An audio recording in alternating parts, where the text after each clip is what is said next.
여기 서울에 사는 66세 정순영 씨는 옷장에서 한참을 고민하고 있습니다.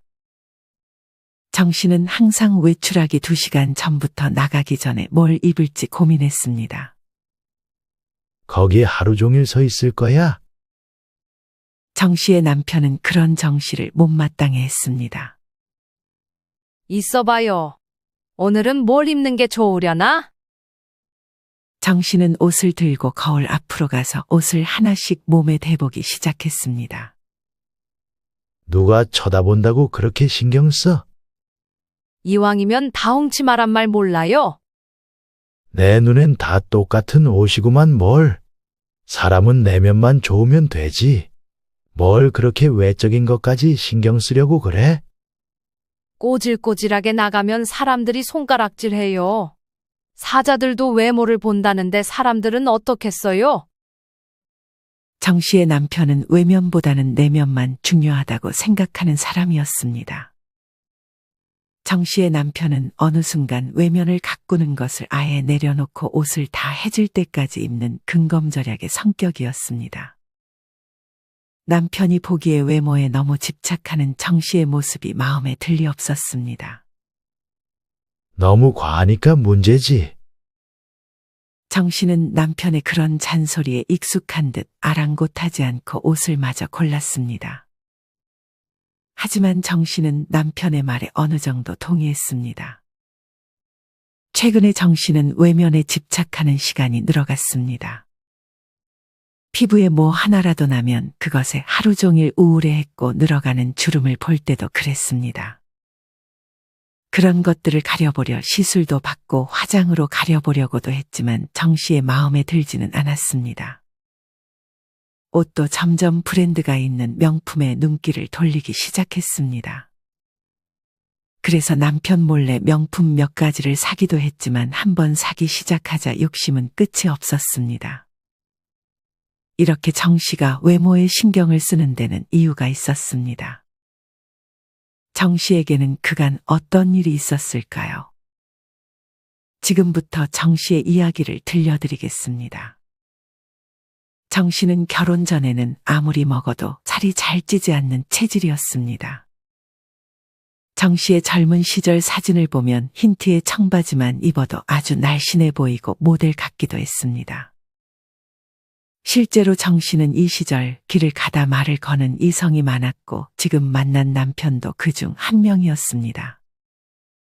정 씨는 피부도 타고났고 마른 체질도 타고났을 뿐 따로 노력하는 건 없었습니다. 하지만 정 씨는 결혼을 하고 자식들을 낳고 나서부터 조금씩 달라지기 시작했습니다. 정 씨는 일남 일녀의 자식을 낳고 살림과 육아를 도맡아 했습니다. 정 씨는 이때 스트레스를 먹는 것으로 풀기 시작했습니다. 공허한 마음이 느껴질 때마다 습관적으로 먹는 것에 손을 댔습니다. 그러다 보니 살이 찌는 것은 순식간이었습니다. 남편은 정 씨가 살이 찌자 점점 정 씨를 대하는 태도가 달라지기 시작했습니다. 심지어 정 씨가 밥을 먹는 것조차 눈치를 주기 시작했습니다. 남편은 점점 정 씨에게 이성적인 매력을 느끼지 못하는 것 같았고 그렇게 정 씨는 점점 자존감도 떨어지기 시작했습니다. 정 씨는 자기 관리라는 것을 잘하지 못했기 때문에 변하고 싶다는 의지만 있을 뿐 운동을 시작하면 금방 포기해버렸고 다시 원래대로 돌아갔습니다. 그렇게 자식들이 성인이 될 때까지도 정 씨는 관리에 신경 쓰지 않았습니다. 정 씨는 그렇게 매일 입던 칙칙한 옷을 입고 모임에 참석했습니다. 예전에는 모임 사람들이 아이들 얘기를 많이 했는데 요즘 들어 대화 주제가 달라져 있었습니다. 이제는 피부, 성형, 살 빼는 얘기만 하고 명품 가방에 대한 얘기, 2~3시간씩 운동해서 마른 몸을 유지하는 여자에 대해서 얘기하기 시작했습니다. 나 옷 살 건데 옷 좀 골라줘. 모임 인원 중 한 명은 다른 사람들에게 옷을 골라달라며 사진을 보여주기 시작했습니다. 하지만 그 지인은 정 씨에게는 굳이 사진을 보여주지 않았습니다. 의도를 한 건지는 모르겠지만 정 씨는 지인의 이런 행동에 자신이 꾸미는 걸 잘못하니 그러는구나 싶었습니다. 정 씨는 이때까지만 해도 외모에 대해 이야기하는 모임 사람들에게 회의감을 느꼈습니다. 그리고 조만간 모임도 안 나갈 생각을 하고 있었습니다. 하지만 속으로는 정 씨 본인도 외모에 대해서 칭찬을 들어보고 싶었습니다. 속으로는 원했지만 잘 꾸미지 못하니 이때는 정 씨도 외모보다는 내면이 중요한 거 아니냐고 생각했습니다. 이후 정 씨는 생각이 달라져 모임 지인 중 한 명인 김 씨에게 조심스럽게 다가가 꾸미는 법을 좀 알려달라고 했습니다. 김 씨는 워낙 외모에 대해서 얘기를 많이 하고 꾸미는 것과 다른 사람을 꾸며주는 것을 좋아하는 사람이었어서 흔쾌히 알려주겠다고 했습니다. 그렇게 김 씨는 정 씨에게 화장하는 법부터 뭘 사야 하는지, 옷은 어떻게 입어야 하고 어떤 옷을 사야 하는지 하나둘씩 알려주기 시작했습니다. 정 씨는 그렇게 김 씨가 알려준 제품들부터 하나씩 구매하기 시작했습니다. 정 씨는 이제껏 돈 쓸 줄을 모르고 돈을 모으기만 하고 있었는데 큰 맘 먹고 그 돈을 조금 빼서 옷을 사기 시작했습니다. 정 씨는 결혼할 때 그래도 나름 재산을 물려받고 결혼을 한 상태에다가 남편에게 받았던 생활비도 이제껏 차곡차곡 잘 모아 조금은 여유가 있었습니다. 모아둔 돈 전부 자식들을 위해 쓰려고 했지만 이제는 생각이 조금 달라졌습니다.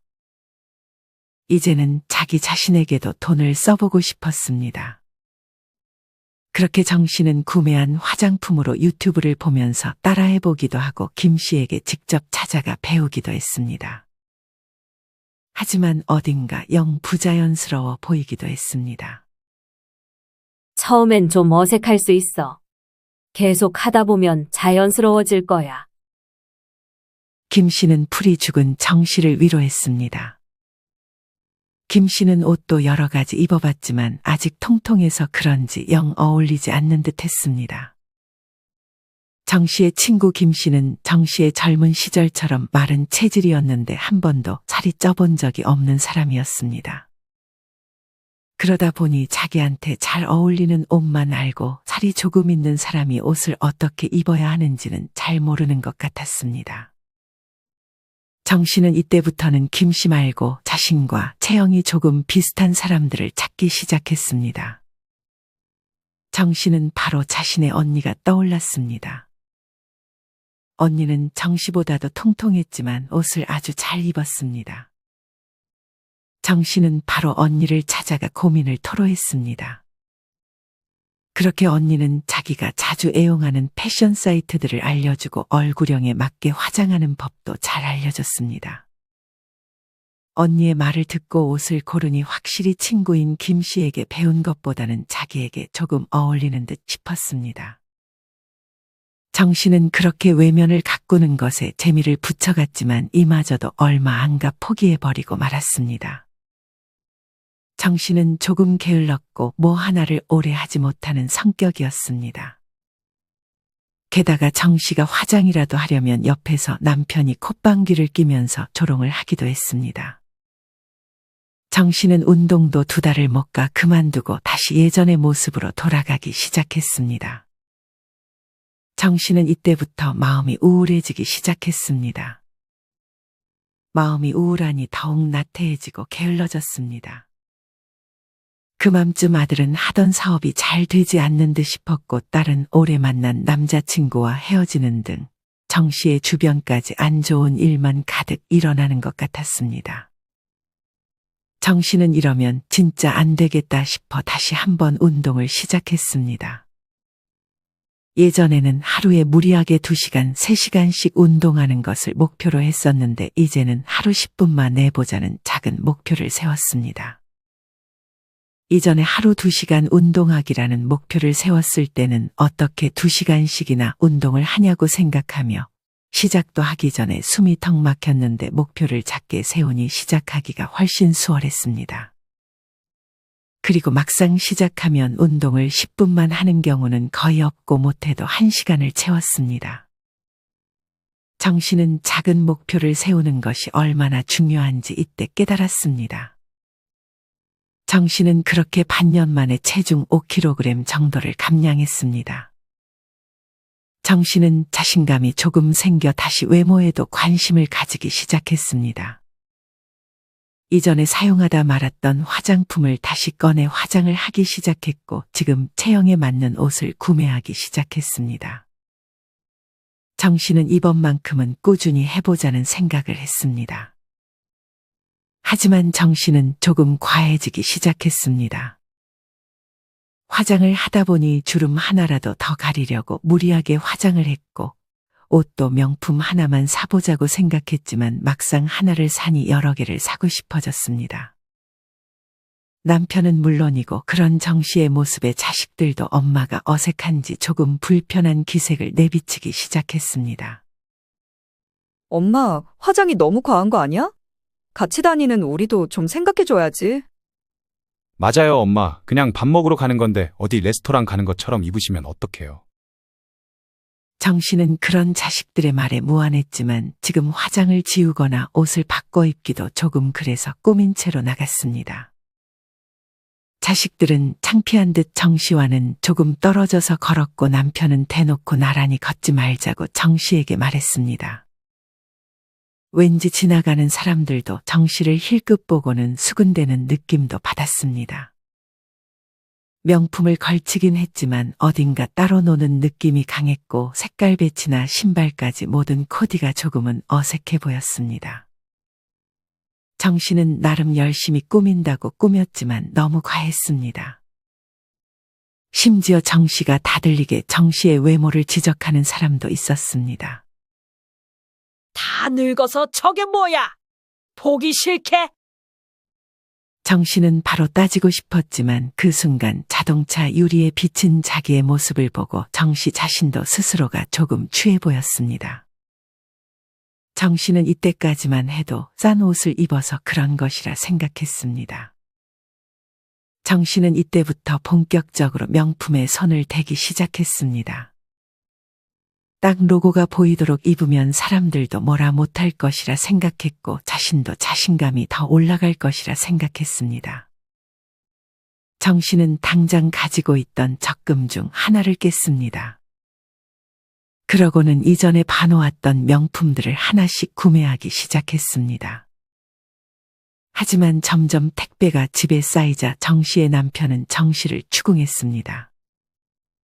그리고 정 씨가 명품에 돈을 많이 썼다는 사실까지 알게 되었습니다. 이를 알자 남편은 정 씨에게 당장 반품하라고 했지만 정 씨는 그런 남편의 말을 따르지 않았습니다. 남편은 근검절약이 몸에 밴 사람이었기에 이런 정 씨의 행동을 더욱 참을 수 없었습니다. 하지만 정 씨는 그런 행동을 멈추지 않았습니다. 그렇게 명품에 돈을 많이 썼음에도 정 씨는 별로 마음에 들지 않았고 명품을 입고 가도 지인들은 정 씨의 외모나 옷차림을 별로 칭찬하지 않았습니다. 정 씨는 이 명품 저 명품 다시 소비하기 시작했고 남편은 참다 계속 그럴 거면 이혼하자는 얘기를 꺼냈습니다. 정 씨는 그런 남편의 말에 더 이상 명품을 구매하지는 않겠다고 했습니다. 정 씨는 이맘쯤 다시 명품의 유무보다는 자신의 체형이 문제라고 생각해서 평소에 하던 운동은 그대로 하는 대신 식단을 무리하게 줄이기 시작했습니다. 6개월에 5kg를 빼고 나서 급하게 3개월 만에 10kg를 더 감량하고 싶었습니다. 당연히 이런 무리한 다이어트는 정 씨에게 좋지 못했습니다. 정 씨는 그렇게 먹는 것을 줄이다 빈혈이 쓰러졌고 다행히 남편이 곧 들어와 정 씨를 병원으로 데려갔습니다. 정 씨는 병원에서 주사를 맞고 다시 집으로 돌아갔습니다. 정 씨는 건강을 잃어보니 그간 자신이 너무 과했다는 것을 깨달았습니다. 정 씨는 다시금 외모와 옷차림에 대해서 생각하기 시작했습니다.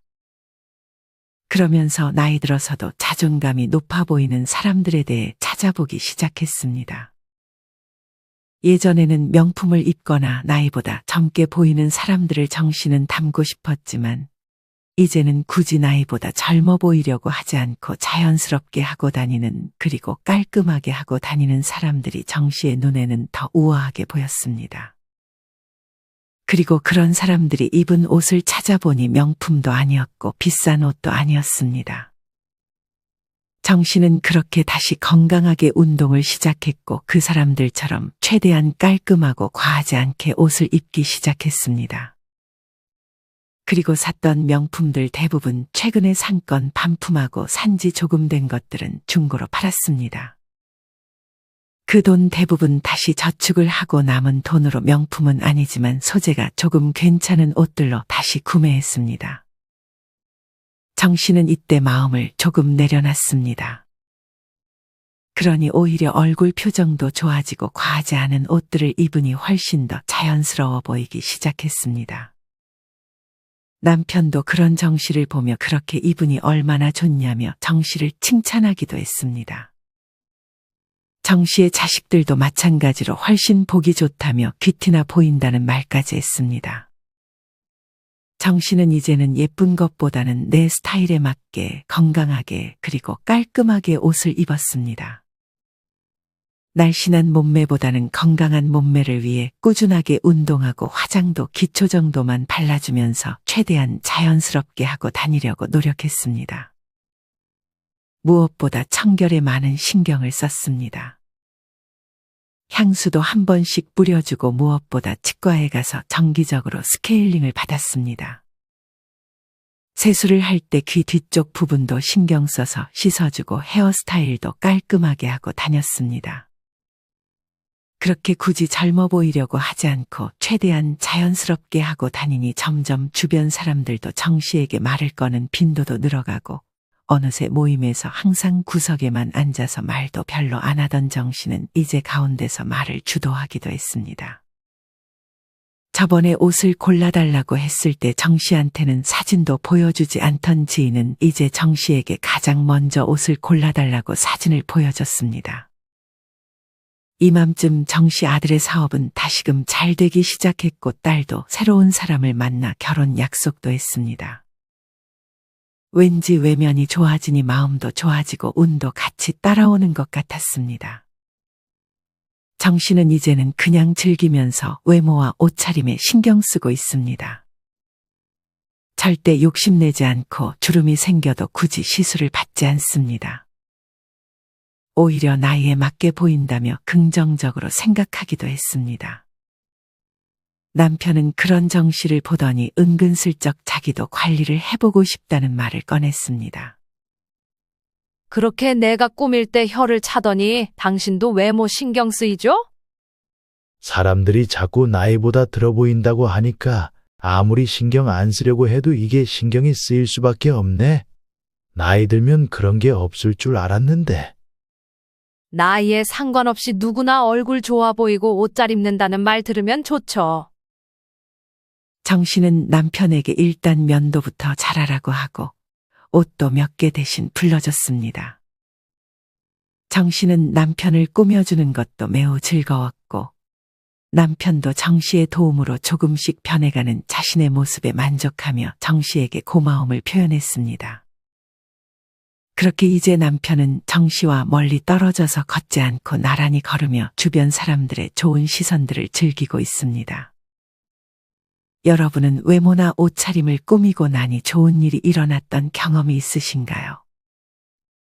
물론 외면을 꾸몄다고 무조건 좋은 일이 일어나는 것은 아니지만 외면과 운에는 어느 정도 관련이 있다고 합니다. 실제로 이와 관련하여 미국 경제학 리뷰에 따르면 평균 이상 외모를 가진 사람은 여성의 경우 8%, 남성의 경우 4% 정도의 임금을 더 많이 받았다고 했습니다. 반대로 외모가 좋지 않은 여성의 경우 4%, 남성의 경우 13%가량의 임금을 덜 받았다고 합니다. 그렇다면 외모에서 어떤 부분을 신경 써주면 좋을까요? 지금부터는 운까지 불러드리는 외모와 관련한 좋은 지혜들을 소개해드리겠습니다. 영상 끝까지 시청하셔서 인생에 도움되는 지혜들 모두 얻어가셨으면 좋겠습니다. 그럼 다시 이어가겠습니다. 첫 번째, 얼굴의 나쁜 변화를 주의하라. 얼굴 피부를 살펴보자. 얼굴의 표면은 검거나 탁해서는 안 된다. 안색이 하늘처럼 맑아야 한다. 얼굴은 하얀 느낌을 주는 것이 좋다. 그래야 깨끗한 하늘이 되기 때문이다. 얼굴 피부에 검은 점이나 사마귀 혹은 상처 등이 있어도 의미는 같다. 점이란 나쁜 것을 지속시킨다는 뜻이다. 그래서 가급적 점을 빼고 점 위에 난 털도 제거하는 것이 좋다. 점 위에 나는 털은 나쁜 물건을 예쁘게 포장한다는 뜻이다. 털까지 나는 점은 기필코 제거해야 한다. 모름지기 얼굴이 맑고 깨끗해야 귀한 인생을 살 수 있다. 나이에 맞지 않게 얼굴에 주름이 지나치게 많아도 평생 궁색하다. 인생의 흐름이 순탄하지 않기 때문이다. 얼굴의 주름은 양의 기운을 방해한다. 이는 하늘에 구름이 많고 기상이 불안정한 상태를 뜻하기 때문이다. 그리고 인생의 행보에 장애가 많다는 뜻도 있다. 얼굴의 상처도 여러 가지 뜻이 있는데 이런 것들이 눈 근처에 있으면 가장 나쁘다. 눈은 천양을 뜻하는데 상처가 있으면 이것을 방해하기 때문이다. 주름을 없애는 시술은 나이가 어느 정도 든 후에 하는 게 좋다. 특히 너무 이른 나이에 주름을 없애는 시술을 하면 자칫 더 나쁜 변형을 유도할 수 있다. 어느 쪽이든 얼굴이 갑자기 변하는 것은 운명이 변할 징조다. 얼굴의 태도는 절도 있고 단정하게 하자. 얼굴에도 태도가 있을까? 얼굴의 태도라고 하면 우선 얼굴의 움직임을 살펴볼 수 있다. 사람은 누구나 얼굴을 움직이면서 사는데 여기에는 운명적 요소가 많다. 마음의 느낌이나 의지가 구체적으로 반영되기 때문이다. 예를 들어 대화할 때 고개를 심하게 뒤로 젖히는 사람이 있다고 치자. 고개를 젖히는 것은 일부러 그렇게 하거나 무의식적인 습관 때문이다. 처음에는 잠깐씩 그러다가 나중에는 습관으로 고착된다. 그렇게 오랜 시간이 지나면 그에 상응하는 운명을 초래하는 것이다. 결론부터 얘기하면 고개를 젖히고 듣거나 말하는 것은 매우 나쁘다. 반드시 운명의 철퇴를 맞게 된다. 그러한 태도는 매우 건방져 보이고 상대방을 기분 나쁘게 만들 수 있다. 좋은 운을 불러들이는 두 번째, 화려한 귀걸이는 세상에 좋은 기운을 머무르게 한다. 귀걸이의 목적은 얼굴을 더 예뻐 보이게 하는 것이다. 길게 늘어지는 화려하고 큼직한 귀걸이가 제 역할을 할 수 있다. 이러한 귀걸이는 애군을 방지하고 좋은 가정을 이루게 해준다. 비혼자라 해도 주위에 친구가 많고 주변 사람으로부터 사랑받는다. 나는 귀가 아주 훌륭하게 생긴 사람에게도 반드시 귀걸이를 하라고 권한다. 화려한 귀걸이는 주역의 괴상으로 풍화가인이라서 운명이 불길처럼 일어나고 외로움이 사라진다는 뜻이기 때문이다. 신이 인간을 만들 때 귀걸이까지 만들어줄 수 없었기 때문에 인간이 스스로 이것을 만들어 착용했고 그 결과 천지 대자연의 작용을 도왔다는 이야기도 있다. 공자 역시 귀걸이를 하지는 않았으나 온몸에 장신구를 두르거나 꾸미기 좋아했었다. 세상에 돌아다니는 좋은 기운이 그곳에 머무르기를 바랐기 때문이다. 귀걸이가 아니더라도 훌륭한 물건을 지니는 것은 운명에 도움을 준다. 좋은 구두를 신으면 좋은 곳에 간다는 속담처럼 잘 갖추어 입은 옷은 좋은 운이 일어나도록 돕는다. 귀는 지나가는 바람을 잡기 위해 존재하는 기관이다. 그러한 임무를 맡은 귀에 거는 귀걸이는 자연의 기운, 좋은 기운을 붙잡아주는 장식품이다. 여성들은 귀걸이를 하기 위해 귓불에 구멍을 뚫는 경우가 많다.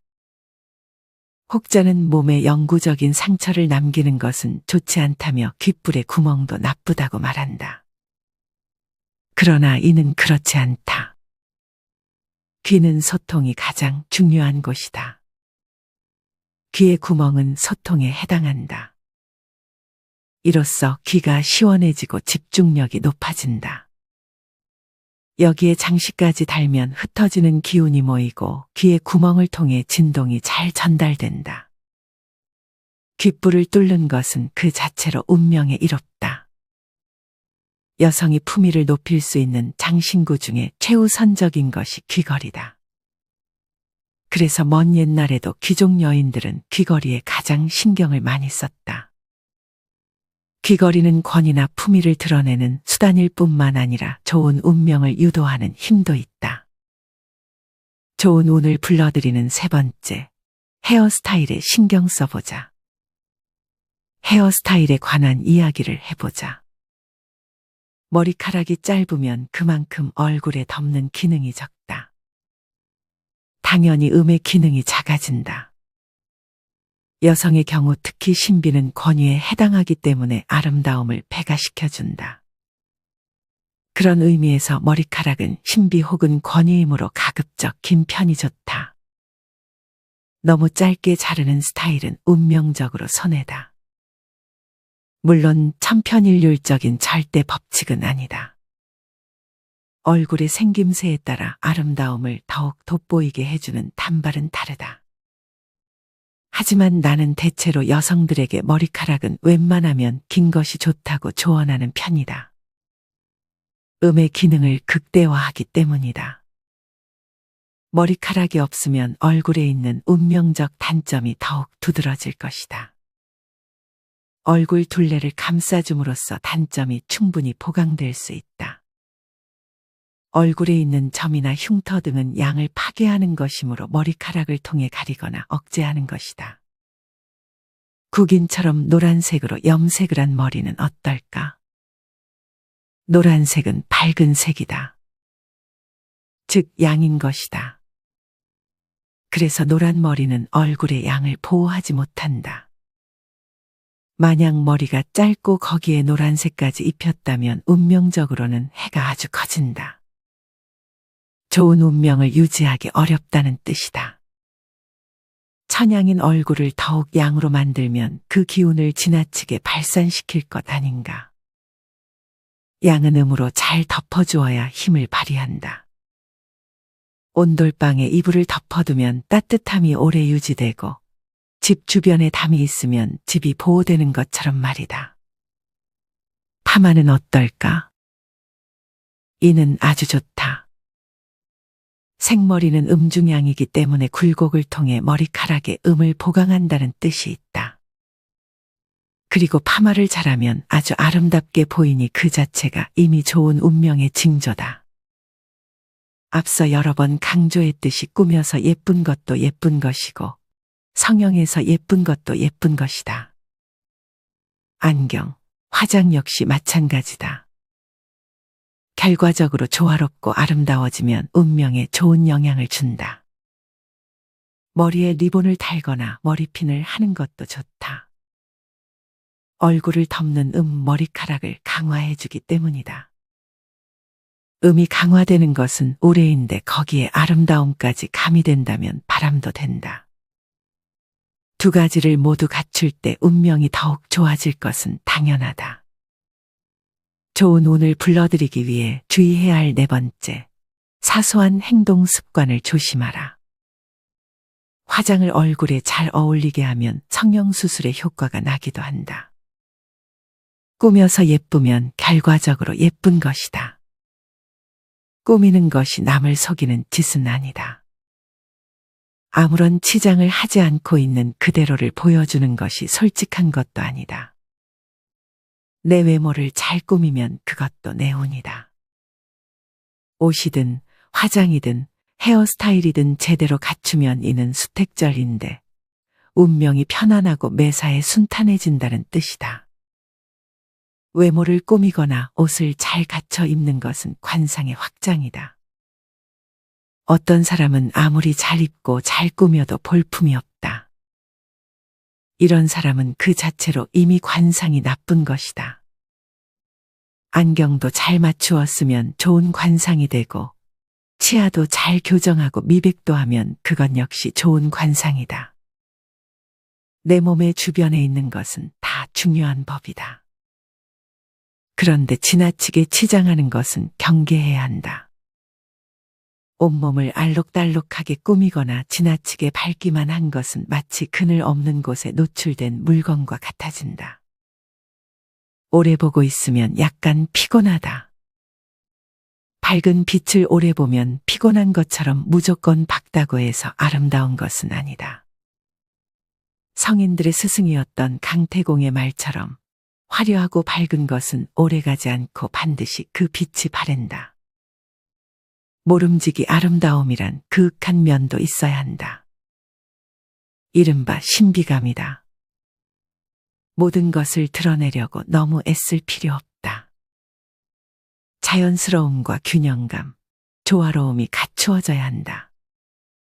얼굴은 특히 양이어서 지나치게 노출하면 안 된다. 헤어스타일, 화장, 옷, 가방, 구두 등이 모두 밝고 화려하면 마치 등불이 돌아다니는 것처럼 기운이 쉽게 흩어지고 운명이 한쪽으로 치우치게 된다. 그렇다고 온통 무채색인 작업복을 입고 배낭에 운동화만 착용하는 것도 바람직하지 않다. 사람은 일하기 위해 사는 것이 아니라 아름다워지기 위해 사는 것이다.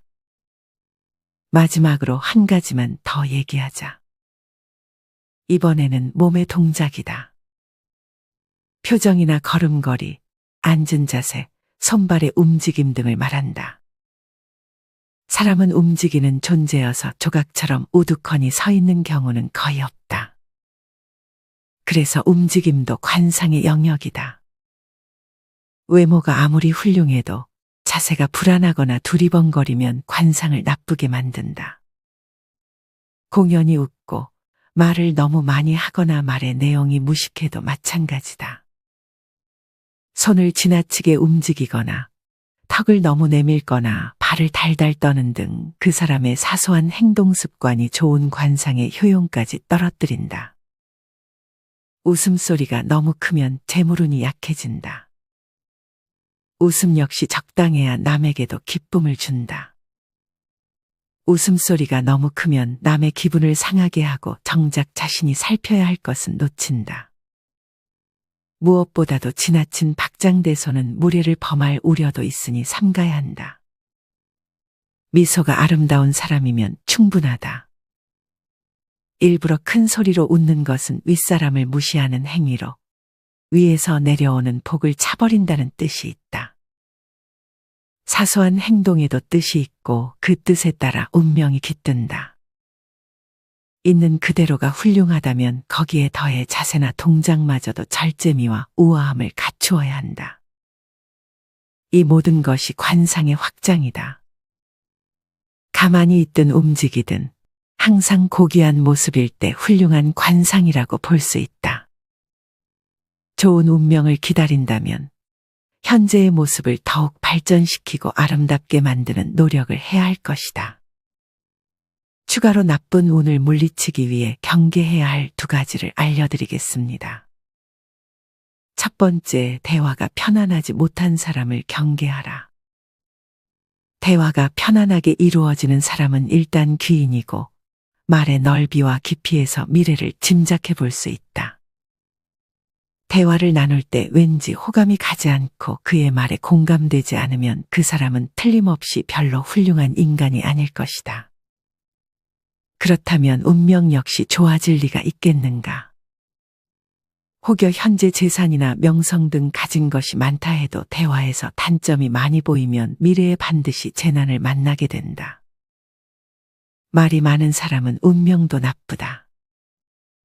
쉼없이 계속 말하는 사람은 보이지 않는 가운데 나쁜 운명이 엄습해오는 중이다. 사용하는 단어도 굉장히 중요하다. 가급적 아름답고 기품 있고 지적인 단어를 사용해야 한다. 이것은 장차 그 사람의 신분 혹은 귀천을 가늠하는 척도가 된다. 말은 참 어렵다. 말이 많은 사람은 입이 근질거린다는 표현도 하는데 이는 마음이 가볍다는 의미일 것이다. 자연스럽지 않을 정도로 말을 꾸며내거나 과장하는 행동은 그릇이 깨진다는 뜻이다. 오래 쌓아온 공이 하루아침에 사라질 수 있다. 과장하는 습관은 거짓말보다 나쁘다. 공연히 잘난 척하는 사람도 있는데 이런 사람은 운명적으로 신분이 낮아진다. 아마 스스로도 그것을 직감하기 때문에 더더욱 발악하듯 잘난 척을 하는지도 모른다. 정신의학적으로는 열등감 표출의 한 형태다. 반대로 말할 때 자신을 지나치게 낮추는 사람이 있다. 소위 겸손을 꾸며대는 행위인데 잘난 척보다 더 나쁘다. 고차원적이고 지능적인 잘난 척인 셈이다.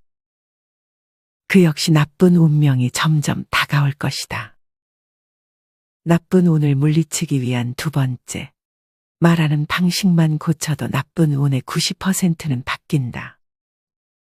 입안에는 치아와 혀가 있고 공간이 있다.